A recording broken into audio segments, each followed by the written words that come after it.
Mesdames, Messieurs, bonjour et merci de prendre ce rendez-vous de l'actualité sur Eden Télévision. Journée internationale des droits de la femme, on en parle encore. Le personnel féminin de la Commission électorale nationale autonome Sénat a également commémoré l'événement ce lundi.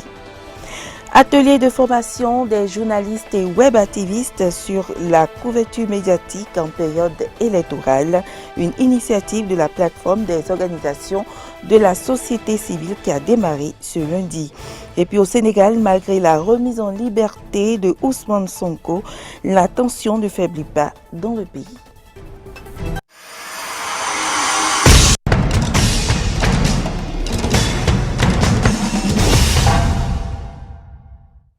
Bienvenue dans ce journal.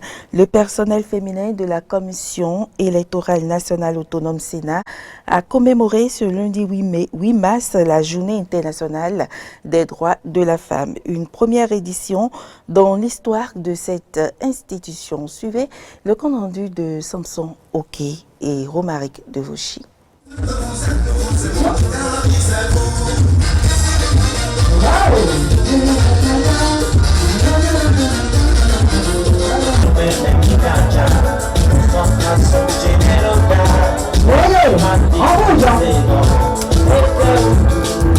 C'est bien là un aperçu de l'ambiance festive qui a régné à la Commission électorale nationale autonome Sénat ce lundi 8 mars, Journée internationale des droits de la femme. Malgré les nombreuses contraintes liées à l'organisation de la présidentielle du 11 avril prochain, le personnel, surtout féminin, a sacrifié à la tradition. Une première édition ici à la Sénat, fortement soutenue par le président de l'institution, Emmanuel Tiendo. C'est avec un réel plaisir et le sentiment d'accomplir un devoir que je prends la parole en cette occasion où notre institution, la Sénat, sacrifie à la tradition de la commémoration de la Journée internationale des droits des femmes à travers la présente rencontre initiée par nos braves femmes de la Sénat. Nous avons le sentiment d'accomplir un devoir car il s'agit en définitive de valoriser la femme. Avant l'étape des réjouissances, des communications ont été présentées et animées par des femmes de la Sénat autour du thème « Femmes leaders dans un contexte de Covid-19 ». Pour la vice-présidente de l'institution, cette édition de la célébration du 8 mars n'a pas été possible sans le soutien du personnel masculin de cette institution. Monsieur Emmanuel Tiendo, je voudrais encore une fois me faire le porte-voix de toutes celles-là que vous voyez ici réunies pour vous témoigner notre profonde gratitude pour avoir permis l'organisation de cette journée. Et vous, les autres chaleureux lieutenants de la Sénat, comment ne pas reconnaître vos mérites à nos côtés, puisque vous et nous avions été de toutes les batailles. C'est donc à bon droit qu'ensemble, nous nous organiserons, nous sommes déjà en train de nous organiser pour repousser les limites de la discrimination à l'égard des femmes, nourrie et entretenue par nos us et coutumes, en dépit des grandes avancées enregistrées par notre pays en matière de promotion et de protection des droits des femmes. Partage d'agapes fraternelles, chants, danses et prestations artistiques ont été les autres moments forts qui ont marqué la célébration de la Journée internationale des droits de la femme, édition 2021, ici à la Commission électorale nationale autonome Sénat. Célébration anticipée de la Journée internationale de la femme au sein du parti UDBN, Union démocratique pour un Bénin nouveau. C'était dimanche dernier au siège du parti à Adékoumbé en présence de centaines de militantes et sympathisantes. Les femmes militantes et membres des instances décisionnelles du parti UDBN, Union démocratique pour un Bénin nouveau, ont célébré des heures à l'avance, aux côtés de leur présidente Claudine Afiavi-Prudencio, la Journée internationale de la femme. Loin des solennités festives habituelles, celles-ci ont été conviées à réfléchir sur une thématique actuelle intitulée « Le leadership féminin pour un futur égalitaire dans un monde de la Covid-19 ». Cette rencontre a été l'occasion pour l'honorable Claudine Afiavi-Prudencio d'exhorter les femmes à prendre conscience du rôle qui leur incombe dans la gestion de cette pandémie qui met à genoux le monde entier. Ce jour encore, au cours de ce symposium, les femmes de toutes catégories de l'Union démocratique pour un Bénin nouveau auront la parole. Elles auront la parole pour partager leur expérience. Elles auront la parole pour dire ce qui a marché dans leur leadership et ce qui n'y a pas marché durant cette crise sanitaire. C'est pourquoi, à l'Union démocratique pour un Bénin nouveau, la Journée internationale de la femme est plutôt une journée de réflexion. Ces réflexions sont gage d'innovation et de stratégie. Le futur du Bénin doit se compter avec l'appui de toutes les femmes du Bénin, quel que soit le niveau où elles se situent. Tout en saluant les mérites de la femme dans la société, Claudine Afiavi-Prudencio et ses hôtes de marque ont sensibilisé les femmes sur les actions du chef de l'État visant à faire de la femme un pilier indispensable de développement. Je voudrais nous demander, en tant que femmes, à la veille de notre journée, la Journée internationale de la femme, de penser autrement. Nous n'avons pas droit à l'erreur. Écoutez-moi les manœuvres de diversion que nous sommes en train de suivre. Ce qui est sûr, le 11 avril, nous devons ramener cet homme qui a su changer le visage de ce pays. C'est très important. Brave dame, vous avez toutes mes félicitations. Puisse Dieu vous accompagner dans cette noble mission. Une mission républicaine que vous avez choisie. Cette journée internationale de la femme anticipée du parti UDBN a connu une nouvelle adhésion au parti. Monsieur, nous, Naïm Dinbakari, ambassadeur des jeunes dynamiques du Bénin, président d'honneur des braves femmes amazones du Bénin et de la diaspora, nous adhésions aujourd'hui dans le parti de l'UDBN afin de pouvoir porter notre leader charismatique.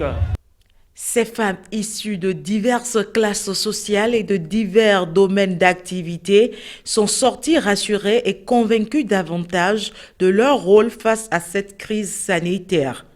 Elles ont également toutes bénéficié des échanges, conseils et orientations visant in fine leur épanouissement et leur autonomisation. Des communications brillamment présentées par d'éminentes femmes professeurs d'université, cadres de l'Union démocratique pour un Bénin nouveau et autres invités. Des milieux ruraux au milieu urbain, les mobiles et l'organisation des associations de femmes varient d'une localité à une autre. Avec Jonas Boti, tentons une immersion à Atikpeta, un village de l'arrondissement de Lokossa, pour découvrir l'association DIFA. C'est une association qui regroupe les femmes qui préparent l'huile rouge dans ce village.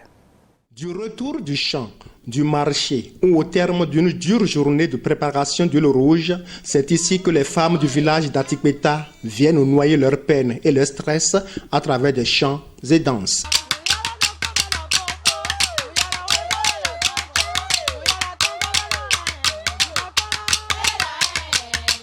Cette association n'offre pas que des moments de distraction. C'est surtout un creuset d'échange sur l'indépendance financière des femmes du village. Pour son autonomisation, si la femme arrive à trouver de petits prêts, elle pourra se réaliser tout comme les hommes. Quand l'intérêt trouvé ici est investi pour nos enfants, C'est un avantage. Nous apprenons également ici comment investir les intérêts financiers pour le bonheur de nos foyers. Ces femmes ont réussi à asseoir leur autonomisation sur les palmeraies du village et l'association leur permet d'en tirer le maximum pour le bonheur de leur ménage. L'extraction d'huile de palme est notre principale activité ici. Une part des bénéfices issus de la vente est redistribuée aux membres et c'est ce que j'apprécie.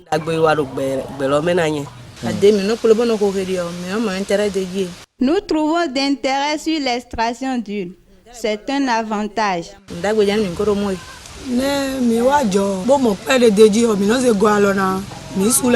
L'association nous aide à participer aux charges du ménage et c'est une bonne chose pour les enfants.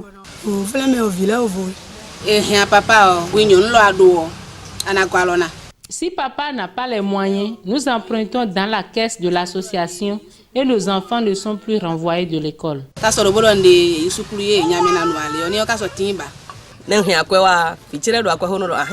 les enfants posent le problème d'argent, j'utilise ma part reçue pour les satisfaire. Nous apprenons la bonne gestion du capital de notre activité.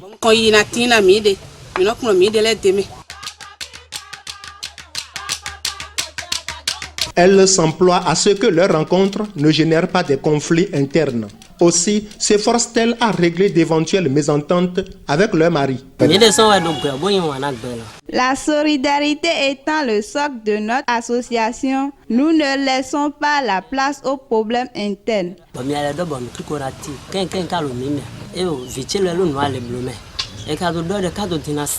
Nous échangeons aussi sur les difficultés dans l'éducation de nos enfants, de même que d'autres problèmes conjugaux.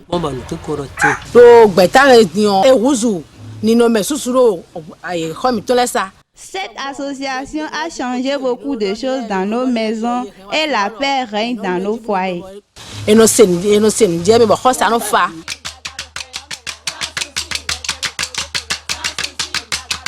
Elles plaident pour la disponibilité d'eau potable dans leur village et souhaitent le renforcement de leur association par des matériels de travail. Beaucoup de choses nous manquent dans le village. On a l'impression d'être totalement oubliés. Condamnées parfois à négocier leur autonomie financière avec leurs ressources à portée de main, les femmes rurales du Bénin ne manquent pas d'ingéniosité à s'offrir de meilleures conditions de vie. Et que pensent les hommes de la célébration de la Journée internationale de la femme? Clémence Tonoucoin a interrogé quelques-uns. On les écoute. Célébration de la Journée internationale des droits de la femme. Il faut dire que c'est devenu une fièvre interplanétaire. Mais cette journée n'a pas forcément changé grand-chose. Malheureusement, nous sommes dans un contexte socio-économique où il ne résulte de cette journée que des événements festifs et quelques réflexions ça et là qui ne prennent pas forcément la mesure des discriminations auxquelles les femmes font face, qui ne prennent pas forcément la mesure de la fragilité de la situation des femmes dans nos sociétés. Et je vais cantonner mon propos aux sociétés africaines qui, de par leur conservatisme, ne participent pas forcément à l'émulation ou à la valorisation des droits de la femme. Ce que je peux dire en note d'espoir, c'est d'interpeller toutes les personnes, sinon toutes les parties prenantes, qui interagissent dans la société à considérer sincèrement la femme d'abord en tant qu'être humain, ensuite de lui accorder les mêmes droits que les autres composantes de la société, et dès lors qu'on appliquera l'égalité entre les sexes, l'égalité des droits, on pourra véritablement célébrer une journée internationale des droits de la femme. Ce sont les femmes qui subissent, qui supportent les caprices ou bien les souffrances pendant 9 mois avant de nous mettre au monde. Donc il est normal qu'on choisisse un jour pour remercier, pour se rappeler des femmes. Donc je trouve ça normal. C'est une très belle chose et c'est une fête que j'apprécie beaucoup pour donner de valeur à la femme. Si ça n'existait pas, il fallait en créer. Et je suis même pour qu'on fasse de cette journée une journée fériée. Je ne vois pas de masse de femmes en train de célébrer ça, parce que tout le monde est au travail. Je suis de ceux qui pensent que cette journée n'est pas fondée, vu qu'il y a déjà la fête des mères. Autre actualité dans cette édition, la plateforme électorale des organisations de la société civile du Bénin, coordonnée par WANEP Bénin, organise depuis ce lundi à Boycon 2 jours de formation des journalistes et web-activistes pour une couverture médiatique sensible aux conflits en période électorale. Notre correspondant Edmond Arissou est en direct pour le point. L'objectif de ces 2 jours d'atelier est de contribuer à la prévention des conflits électoraux pouvant être déclenchés par les médias. Cette formation, qui réunit près d'une trentaine de journalistes et web-activistes, entre dans le cadre du projet citoyen Veille et contribue à une élection présidentielle apaisée en 2021. C'est la coordonnatrice du WANEP Bénin, Maryse Glélé Ahanzo, qui a souhaité la bienvenue aux participants à l'ouverture des travaux. Cette formation vise à renforcer les responsables des médias sur la compréhension des conflits électoraux et les violences électorales, a laissé entendre la présidente. C'est à cette question que l'ancienne formation, qui réunit près d'une trentaine de journalistes et web-activistes, entre dans le cadre du projet citoyen Veille et contribue à une élection présidentielle apaisée en 2021. C'est la coordonnatrice du WANEP Bénin, Maryse Glélé Ahanzo, qui a souhaité la bienvenue aux participants à l'ouverture des travaux. Cette formation vise à renforcer les responsables des médias sur la compréhension des conflits électoraux et les violences électorales, a laissé entendre la présidente de la plateforme des OSC, Fatoumata Batoko Zossou. 3 communications étaient au rendez-vous pour la première journée. Quelle couverture médiatique en période électorale pour prévenir la violence et les conflits électoraux? C'est à cette question que l'ancien président du CNPA Bénin, Basile Thibozo, a essayé de répondre aux participants dans la 3e communication avant de revenir aux exercices pratiques. C'est important et nous souhaitons que cette formation puisse se répéter par moment, nous a confié Damien Kossi Avovon, rédacteur en chef adjoint de la radio Ilema de Dassa. Après l'évaluation de la première journée ce matin, ce sont les principales règles déontologiques à respecter en période électorale qui constituent le thème de la 4e communication. Précisons que cet atelier de formation, organisé avec la collaboration du Conseil national du patronat de la presse et de l'audiovisuel CNPA Bénin, avec le soutien financier de la délégation de l'Union européenne au Bénin, se poursuit les 11 et 12 mars prochains à Porte-Nouveau et à Parakou. Et puis au registre politique, le mouvement Initiative citoyenne poursuit sa tournée de vulgarisation des bons comportements adoptés en période électorale pour préserver la paix. Ce lundi, c'est le département de l'Atlantique qui était à l'honneur à travers les communes d'Alada et d'Abomey-Calavi. Voici le compte rendu de Ahmed Arekpa et Denis Marouya.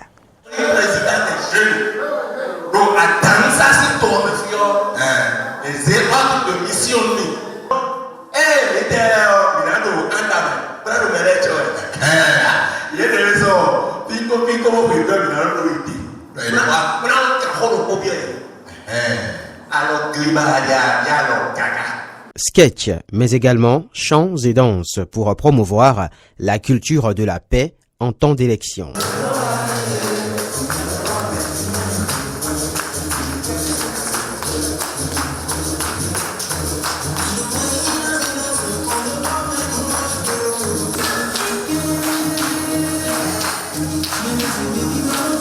À Alada, le mouvement Initiative citoyenne avait un message particulier à l'endroit des conducteurs de taxi-moto, les M. Nous avions ici a Alada voulu vous adresser spécialement aux éminemment de gros vecteurs de communication.